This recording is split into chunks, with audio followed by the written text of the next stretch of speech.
میری شادی کرواؤ ورنہ مر جاؤں گا۔ ملتان کے نوجوان کا انوکھا احتجاج۔ بجلی کے ہائی وولٹیج پول پر چڑھ کر گھر والوں کو دھمکیاں دینے لگا۔ نوجوان کون تھا جانیے اس ویڈیو میں۔ جی ہمارے ساتھ ڈاکٹر کلیم اللہ صاحب موجود ہیں جو کہ ڈسٹرکٹ ایمرجنسی ریسکیو کے آفیسر ہیں۔ ڈاکٹر کلیم اللہ صاحب، ان سے جاننے کی کوشش کرتے ہیں۔ السلام علیکم سر۔ وعلیکم السلام سر کیسے ہیں؟ الحمدللہ جی۔ اچھا سر، مجھے بتائیے گا کہ یہ واقعہ کب پیش آیا اور کیسے آیا؟ یہ 2 تاریخ کا واقعہ ہے۔ شام 4:52 پہ ہمیں ایمرجنسی کال آئی تھی کہ ایک نوجوان، مباش نوجوان ہی کہ کوئی آلموسٹ 35-37 سال اس کی عمر ہے، وہ فضولیات اپنی جو منوانی تھیں گھر والوں سے، اس کو منوانے کے چکر میں یہ ایک ہائی انرجی وائرز جو ہوتی ہیں ان کے اوپر، یہ جو پول ان کے گھر کے نزدیک کہیں ہوگا امیجنا روڈ پہ، اس کے اوپر چڑھ گیا ہے اور یہ بار بار کہہ رہا ہے کہ جی میری شادی کراؤ ورنہ میں خودکشی کر لوں گا۔ سر مجھے بتائیے گا کہ جب آپ کو کال موصول ہوئی تو آپ کی ٹیم وہاں پہ پہنچی تو یہ کتنی فٹ کی بلندی پر تھا اور کیسے یہ ممکن بنایا گیا اس آپریشن کو؟ دیکھیں، پہلی بات تو یہ کہ اس طرح کی جو ایمرجنسیز ہیں نا، وہ جسے کہتے ہیں نا کہ جائز کاموں کو روکنے کے لیے ہوتے ہیں۔ ریسکیو ملتان آلریڈی روزانہ 300+ ایمرجنسیز ڈیل کر رہا ہے۔ کوئی جینوئن ایمرجنسیز ہیں، اس میں آرٹ ریلیٹڈ ایکسیڈنٹس، میڈیکل کی ایمرجنسیز، مطلب ہمیں 1 منٹ کی فرصت نہیں ہوتی۔ ایسے دن میں ایسے لوگوں کی اس طرح کی حرکتیں وہ ہمارے ریسورسز کو انگیج کرنے کے برابر ہوتی ہیں۔ تو بہرحال کیونکہ رسپونڈ کرنا ہوتا ہے، ہیومن لائف کا معاملہ تھا، تو ہم نے وہاں رسپونڈ کیا۔ 200+ فٹ تک یہ اس بلندی پر گیا کھڑا تھا اور یہ بڑا اونچا کھمبا جس کے اوپر یہ چڑھ رہا تھا، خدا نخواستہ پھر بجلی کے تاروں کو اگر ہاتھ لگاتا تو ظاہر ہے موت بھی ہو سکتی تھی۔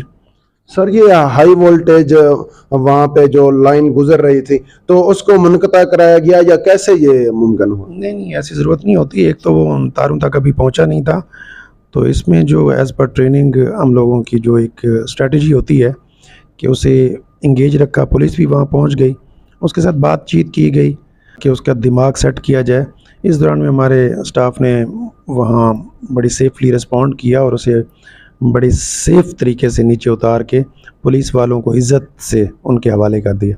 سر بتائیے گا کہ کیسے اس کو منایا گیا، کیسے اس کو کنونس کیا گیا کہ آپ نیچے اتریں، کیسے آپ نے وہ آپریشن کیا؟ یہ ہماری ٹریننگ کا حصہ ہوتا ہے۔ اس طرح کی سچویشن میں ہم نے ان کے ساتھ بات کرنا، جسے کہتے ہیں بارگیننگ کرنا، پھر انہیں کنونس کرنا، تو یہ سنیریو ٹو سنیریو ڈیفرنٹ ہوتا ہے۔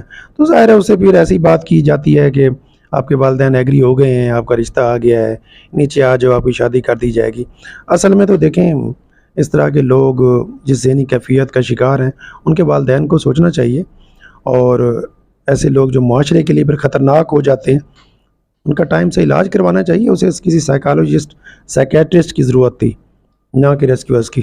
سر مجھے بتائیے گا کہ آپ ایک ڈاکٹر ہیں تو کیسی اس کی کنڈیشن تھی؟ نارمل تھا؟ کہا یہ جا رہا ہے کہ گھر والوں کی طرف سے بھی اس کو وہ کرٹیسائز کیا جاتا تھا کہ اب نارمل تھا، کچھ لوگ کہتے ہیں نارمل تھا، کیا نہیں جی نہیں، اب نارمل والی تو کوئی بات ہی نہیں ہے۔ میں تو ایسے نوجوانوں کو بگڑی ہوئی نوجوان کہتا ہوں، اور جو معاشرے کے پھر مفید شہری نہیں ہوتے، وہ ایک بگڑا ہوا نوجوان تھا جو اپنی فضولیات منوانے کے لیے اس طرح کا انسیف کام کیا۔ سارے لوگوں کو، پورے شہر کی سیفٹی کو، ریسکیورز کو، ساروں کو انگیج کر دیا اس نے۔ وہاں پر اس نوجوان کی فیملی تھی تو فیملی کی طرف سے کیسا رسپانس ملا؟ فیملی کا کیا کہنا تھا؟ وہ ایک ناپسندیدہ انسان تھا، فیملی کی طرف سے کیا ہونا تھا۔ پولیس نے بھی ظاہر ہے فیملی کو بھی ڈانٹ ڈپٹ کی، اور اسے تو بہرحال خودکشی کی کرنے کی جرم میں سزا ہونی چاہیے، اور ایسا کوئی بھی بندہ حرکت کرتا ہے تو اسے پراپر سزا ملنی چاہیے، اور فیملی والوں کو بھی اس چیز کا نوٹس لینا چاہیے۔ تو فیملی والے ظاہر ہے اس سے پہلے ہی بد دل تھے۔ سر مجھے بتائیے گا کہ یہ بندہ کچھ پہلے بھی ایسی حرکات کر چکا تھا، ایسے کیسز آ چکے تھے یا فرسٹ ٹائم کیا یہ؟ دیکھیں، وہ میرے لیے تو اتنا اہم ہے نہیں کہ میں اس کے بارے میں اتنا جاننے کی کوشش کروں۔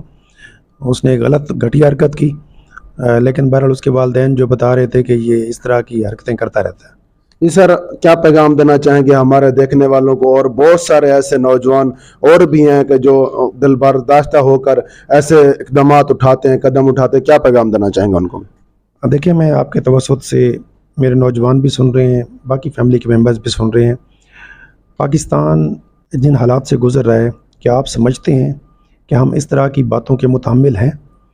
ایک ایمرجنسی سروس جو کہ لائف سیونگ کے لیے بنائی گئی ہے کہ خدا نہ خواستہ کسی کی جان کو خطرہ ہو تب ہم ان کی مدد کے لیے آئیں، جو کہ ہم کام دن رات 24 گھنٹے سال کے ہر دن میں کر رہے ہیں، لیکن ایسے حالات میں خود سے ایمرجنسیاں پیدا کر دینا اور ہمارے لوگوں کو انگیج کرنا اپنے ریسورسز کو ضائع کرنے کے مترادف ہے، اور ہمارا ملک ان حالات میں ان باتوں کو بالکل برداشت نہیں کر سکتا۔ تو خدا را اپنے اوپر، اپنے ملک کے اوپر رحم کریں۔ آپ نوجوان جو قوم کا سہارا بن سکتے ہیں وہ سہارا بنیں، مسئلہ نہ بنیں۔ بہرحال پھر میری ایسے لوگوں سے، ایسے طبقے سے میری ریکویسٹ ہے کہ زندگی ایک بہت بڑی نعمت ہے اور اس نعمت کی قدر کر کے نعمت کو گزاریں، نہ کہ اس کی بے قدری کریں۔ جی ناظرین، یہ تھے ہمارے ساتھ ڈاکٹر کلیم اللہ، جنہوں نے بہت ہی اچھا پیغام دیا ہے۔ اس کے ساتھ ہی اپنے ہوسٹ شہباز ملک کو دیجیے اجازت، دیکھتے رہیے 7 ڈیجیٹل۔